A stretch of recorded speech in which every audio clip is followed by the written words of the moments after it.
Tolong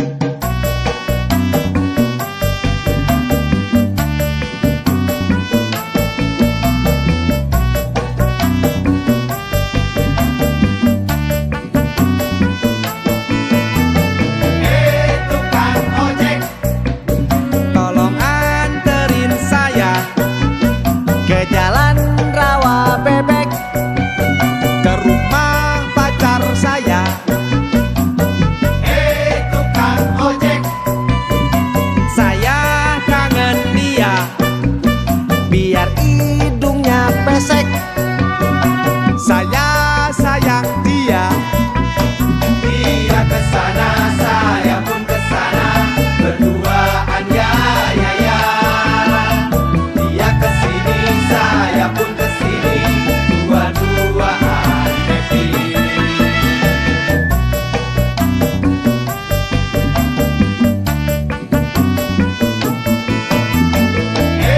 Tukang ojek, saya kangen dia, biar kakinya pendek. Saya sayang dia. Tukang ojek, saya kangen dia, biar nafasnya bengek. Saya sayang dia. Dia kesana, saya pun kesana, berduaan ya ya ya. Dia kesini, saya pun kesini, dua-duaan happy.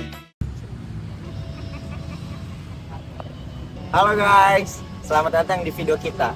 Kali ini kita akan membahas sebuah topik. Mungkin bagi kalian sangat berat mendengar topik ini, tapi sejatinya topik yang akan kita bahas pada video ini sangat berkaitan erat dalam kehidupan kita sehari-hari, yaitu ekonomi dalam sistem politik. Kayaknya berat ya? Tenang, materi ini nggak berat. Kita akan menjelaskan satu persatu apa itu ekonomi dalam sistem politik di dalam video ini. Yuk, kita mulai. Kenapa ekonomi dan politik itu berkesinambungan? Coba deh kalian bayangin, gimana kalau tiba-tiba harga BBM naik? Apa yang bakal terjadi? Ojek online bakalan demo, harga barang akan naik, dan juga masyarakat pasti tentunya akan panik. Terus, pernah gak sih kita memikirkan sesuatu, siapa yang menaikkan harga BBM itu? Nah, jawabannya siapa lagi kalau bukan pemerintah. Itu bukan hanya soal ekonomi, tapi ada sangkut pautnya dengan politik.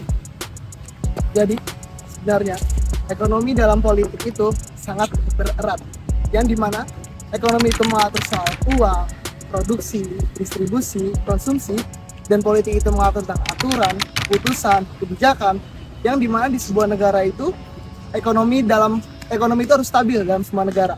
Karena ketika politik itu stabil, maka ekonomi akan stabil. Dan dimana ketika politik itu tidak stabil, ekonomi akan tidak stabil, yang dimana akan merasakan masyarakat. Nah, biar makin kebayang, coba kita lihat dalam kehidupan sehari-hari. Contoh yang pertama adalah bansos alias bantuan sosial, yang dimana pemerintah sangat banyak memberikan bantuan sosial ketika pandemi, seperti uang, sembako, dan lain-lain. Secara ekonomi sangat dibutuhkan masyarakat. Secara politik itu menjadi sebuah alat kepercayaan masyarakat untuk pemerintahan tersebut. Contoh lainnya adalah pemilu. Banyak calon-calon pemimpin yang menjanjikan sebuah janji-janji seperti lapangan kerja, subsidi, kredit usaha rakyat, dan lain-lain. Secara ekonomi sangat dibutuhkan masyarakat, tapi secara politik itu menjadikan sebuah alat jualan dalam berpolitik. Contoh lainnya adalah investasi. Ketika sebuah negara aman dalam investasi, maka negara itu boleh untuk berinvestasi. Tetapi ketika sebuah negara itu kisruh atau hancur, siapa juga yang mau menaruh duit ke dalam negara yang tidak pasti? Nah, selanjutnya kita masuk ke perbedaan sistem politik dan perbedaan arah ekonomi.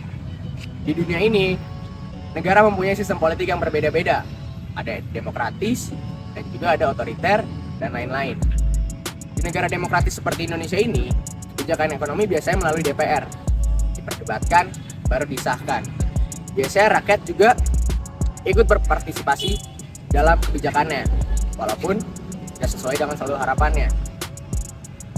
Selanjutnya, kita masuk ke negara otoriter misalnya seperti Tiongkok. Kebijakan ekonomi dengan negara otoriter ini bisa langsung keluar dari pusat, cepat, efisien, walaupun tidak selalu rakyat bisa menyalurkan aspirasinya. Secara ekonomi mungkin efektif, tapi secara sosial politik belum tentu ini kan, belum tentu adil kan. Nah, jadi sistem politik menentukan cara negara membuat kebijakan ekonomi. Ada yang cepat tapi tertutup, ada yang lambat tapi partisipatif. Tapi jangan salah ya, bukan hanya politik yang bisa mempengaruhi ekonomi juga bisa mempengaruhi politik. Seperti di suatu negara yang ekonominya jelek, inflasi tinggi, pengangguran meningkat, daya beli masyarakat turun. Hal itu bisa menyebabkan perubahan politik, seperti pimpinan negaranya dipecat atau tidak terpilih lagi karena gagal menstabilkan ekonomi. Contoh yang paling gampang kita temui pada krisis di Indonesia tahun 1998. Dan kita tahu bahwa itu merupakan titik besar pada awal perubahan sistem politik di Indonesia. Reformasi terjadi karena masyarakat Indonesia sudah muak terhadap kebijakan-kebijakan pemerintah yang tidak efektif dan banyaknya korupsi yang dilakukan oleh pemerintah. Oke, harus kita ingat juga bahwa dalam era globalisasi yang seperti kita rasakan sekarang ini, ekonomi dan politik tidak hanya dipengaruhi oleh keadaan di dalam negeri saja, akan tetapi juga dipengaruhi oleh faktor-faktor global. Seperti halnya apabila terjadi peperangan antara Rusia dan Ukraina, itu akan menyebabkan harga energi dunia menjadi mahal. Itu akan menjadi Indonesia akan terdampak oleh hal tersebut karena harga impor minyak menjadi mahal dan otomatis harga BBM di Indonesia juga akan mahal. Hal tersebut akan membuat masyarakat Indonesia memberikan tekanan politik terhadap pemerintah agar menurunkan harga BBM tersebut. Atau bisa seperti contoh lain juga apabila terjadi resesi di Amerika Serikat. Hal itu akan mempengaruhi investasi yang ada di Indonesia dan tukar rupiah Indonesia, bahkan pasar saham yang ada di Indonesia. Dapat kita simpulkan dari narasi yang saya bacakan tersebut bahwasanya ekonomi dan politik di dalam negeri saling terkait dengan ekonomi dan politik yang terjadi di dunia. So guys, dari semua yang kita sudah bahas tadi dari awal sampai akhir, kita bisa simpulkan bahwa ekonomi dan politik itu layaknya dua roda sepeda yang sedang berjalan. Yang diartikan di mana bahwa harus berjalan berbarengan supaya negara bisa melaju dengan stabil. Lalu yang kedua, ekonomi juga seringkali lahir dari proses politik, yang dimana dan sebaliknya ekonomi juga bisa mempengaruhi arah arus politik. Sebagai warga negara, kita juga harus paham dan kritis agar kita gak ikut-ikutan atau FOMO-FOMOan aja untuk memprotes sana sini. Dan juga jangan sampai kita hanya melihat angka inflasi doang tanpa kita ketahui itu kenapa bisa terjadi sih, ya kan? Lalu juga jangan kita mendengarkan janji-janji kampanye di luar sana yang sekedar batas omongan doang atau jujur palsu. Oke.